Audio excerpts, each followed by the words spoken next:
Hello everyone, কেমন আছেন সবাই? আশা করি সবাই ভালো আছেন, আমিও ভালো আছি। তো চলুন সকাল সকাল আজকে ব্লগটা স্টার্ট করা যাক। দেখছেন আজ সকালে একটু হালকা হালকা কুয়াশা পড়ছিল চারদিকে। এখন প্রায় 8টার মতন বাজে।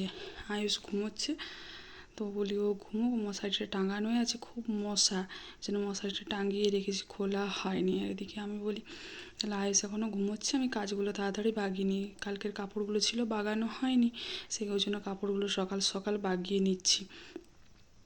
আয়ুষ উঠলে তো আর কিছু করতে দেবে না, তখন ওকেই ধরতে হবে। এই যে এখানে আয়ুষ উঠে পড়েছে, তো ওকে বলছে, ওর এখনও ঘুমের ঘোরটা কাটেনি।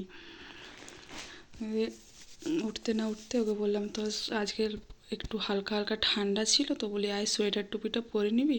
তো ও বলছে পরবো না বলে দেখুন কোথায় গিয়ে বসেছে, একবারে কোণে গিয়ে বসেছে। বলছে তাড়াতাড়ি আয় পরে নে, কাজ আছে। 8:30টার মতন প্রায় বেজে গেছে ওর উঠতে উঠতে, তো তাও আসছে না। কী করা যায় বলুন? দিয়ে আমি ওকে গিয়ে পরে আবার টেনে নিয়ে এলাম। কোনো মতে আসতে চায় না, যত বলছি আয় আয় তত ওর হাসি পাচ্ছে। দেখছেন মুখ লুকোচ্ছে। দিয়ে ওকে আজকে বাড়িতে কেউ ছিল না ওকে ধরার জন্য, মা গিয়েছিল আজ পুজো করতে, অমাবস্যাতে কালী পুজো হয়, সেই কালী পুজো করাতে গিয়েছিলো। তার জন্য ওকে সকাল সকাল ফোন দিয়েছিলাম, ফোন নিয়ে বসেছিল, একটা সাথে বিস্কুটও দিয়েছিলাম, বলে বিস্কুটটা খা। তো ওর বিস্কুটটা খাওয়া হয়নি, চা দিয়ে বিস্কুট খাবে, ও চা খাবে, বড় হয়ে গেছে খুব। এখন মুড়ির সাথে বলছে বিস্কুটটা খাবো, তার জন্য ওকে বিস্কুটটাকে খাইয়ে দিলাম, তারপরে বলে দুটি জল মুড়ি খেয়ে নে। আর এখানে সকাল সকাল দুধ দিয়ে গেছে, 9:30, প্রায় 9:30টার সময় এসেছিলো দুধ দিতে। কারণ কাজের মাসি বাসনগুলো ধুয়ে দিয়ে গেছিলো, ওগুলো জল বোলানো হয়নি, জল বোলাতে হবে। আর এখানে আজ দেখুন টিভি দেখছে, সারাক্ষণ হয় টিভি না হয় ফোন, কেউ না থাকলে বাড়িতে। কী আর করবো বলুন, একা একা, ওকে তো দিতেই হবে কিছু। আর এই যে কালকে দেখুন 2টো কলা পেকেছিল, আজকে বেশ অনেকগুলোই পেকেছে। তো একটা ছাড়ালাম, বাকিগুলো রেখে দিলাম, বলে ভালোভাবে পাকুক, পাকেনি ভালোভাবে এখন। তো চলুন বন্ধুরা, আজকে আপনাদেরকে একটা জিনিস দেখায়। এই দেখছেন লেবু গাছ, এটা অনেক দিনের গাছ, গাছটা প্রায় লতে ভর্তি হয়ে গিয়েছিল, ওই জন্য গাছটা বাড়তে পারিনি। যে এই বছর দেখছি কটা ফুল দিয়েছে, এই 2-3টের মতন, একটা ডালেই ফুল এসছে, তো পরে আরও হবে। দেখছেন কত বড় বড় লঙ্কা হয়েছে, লঙ্কার সাইজটা একবার দেখুন, কিন্তু লঙ্কাগুলো বেশি ঝাল নেই।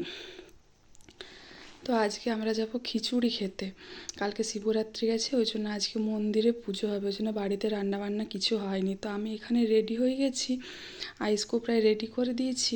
এই দেখুন ও রেডি হয়ে পরে খেলা করছে, ওকে বলছি চুলটা ছাড়িয়ে জুতোগুলো পর, না ও পরবে না, ও খেলবে এখন। আমরা দুজনে রেডি হয়ে গেছি, তো কেমন লাগছে আমাদেরকে জানাবেন। আইসকে তাকাতে বলছে, ও তাকাচ্ছে না, খুব লজ্জা পায়। দেখুন কী সুন্দর ফুল গাছ হয়েছে, এটা হচ্ছে চন্দ্রমল্লিকা। গাছটা কিনে আনা হয়েছিল, তো গাছটা এই যে আইস বেরিয়ে পড়েছে, রুমালটা ওর হাতে নিয়েছে, বলে রুমালটা দিয়ে ব্যাগে রেখে দিই, ফেলবি কোথাও না, ও হাতে করেই নিয়ে যাবে। তো যেতে যেতে দেখুন আমার মা আর ও দৌড়ছে, আয়ুষ ছাগল দেখতে পেয়েছে, তো ওদের পেছন পেছন দৌড়ছে। এই যে আমাদের বাড়ি থেকে বেরিয়ে রাস্তাটা, যে দেখছেন কালী মন্দির, এটা হচ্ছে কালী মন্দির।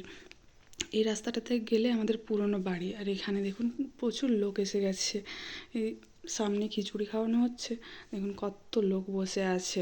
আমরা যখন গিয়েছিলাম তখন প্রায় অনেকেরই খাওয়া হয়ে গিয়েছিলো, আমাদের যেতে আজকে একটু লেট হয়ে গিয়েছিল, তো আমরাও বসে পড়েছি। এটা হচ্ছে একটা কাকিমা, এই যে আমাকে পাতা দিচ্ছে, আয়ুষও পাতা নিয়ে বসে পড়েছে, ও তো আর খেতে পারবে না, তো ওকে একটু ভুলিয়ে বসে রাখার জন্য দিয়েছি। এই যে আমাদের খাওয়া দাওয়া হয়ে গেছে, আমরা বাড়ি আসছি। তো বাড়ি আস্তে আস্তে রাস্তাতে কত পাথর নামানো আছে, নিশ্চয়ই কোনো কাজ হবে, রেলগেট পড়ে আছে। আর এখানে রাত্রের জন্য আটা মেখে নিলাম। আর এখানে হচ্ছে বাঁধাকপি সবজি, দুপুরে তো কিছু হয়নি আজকে। এখানে হচ্ছে বাঁধাকপির সবজি, তো বাঁধাকপিটা এখনও জল আছে, এই মাত্র বসালাম, তার জন্য ওটা আবার ঢাকা দিয়ে রেখে দিচ্ছি। তো এখানে আমি একে একে রুটিগুলো করে নেব। আপনাদের সাথে কথা বলতে বলতে রুটিগুলো প্রায় হয়েই এসছে। এই যে রুটিগুলো প্রায় হয়েই এসছে, আয়ুষকেও খাইয়ে দেবো, এখন 8টার মতন বাজছে। আজকে একটু তাড়াতাড়ি হয়ে গেছে, নয়তো অন্যদিন আরও লেট হয় বানাতে। এই যে রুটিটা কি সুন্দর ফুলেছে দেখুন। আরেকটা রুটি আপনাদের সাথে কথা বলতে বলতে পাল্টাচ্ছিলাম, তো রুটিটা গেল একটু ছিঁড়ে, ওই জন্য ওই রুটিটা আর ফুললো না। যে এই রুটিটা বেশি ফুলেনি, হালকা একটু ফুলেছে, ঠিক আছে, খাওয়া যাবে।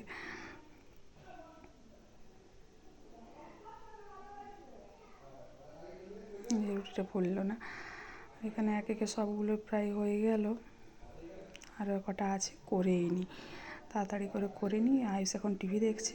এই যে আয়ুষের জন্য রুটি ভিজিয়ে দিচ্ছি দুধ দিয়ে, গরম দুধ দিয়ে রুটি ভিজিয়ে দেবো, ও খেয়ে নেবে। একটু ভিজিয়ে হালকা চটকে ভরে চামচে করে খাইয়ে দিই, খেয়ে নেয়। এমনি তো রুটিটা ছেড়ে দিলে খেতে পারে, কিন্তু ওটাতে বেশি সময় লাগে, তার জন্য ওর জন্য ভিজিয়ে দিলাম। আর এই যে সবজিটা প্রায় হয়েই এসছে, তো ওটা বলে একবার দেখে নিই, আলুটা সেদ্ধ হয়ে গেছে তো ওটা দেখে নিই, বলি হয়ে এসছে না হয়নি। অনেকক্ষণ বসিয়েছি, সবজিটা প্রায় হয়েই এসছে। দেখুন কড়াইটা এক্ষুনি পড়ে যাচ্ছিলো। তো সবজিটা টমেটোটা গোটাই দিয়ে দিয়েছিলাম, ওটা কেটে দিলাম।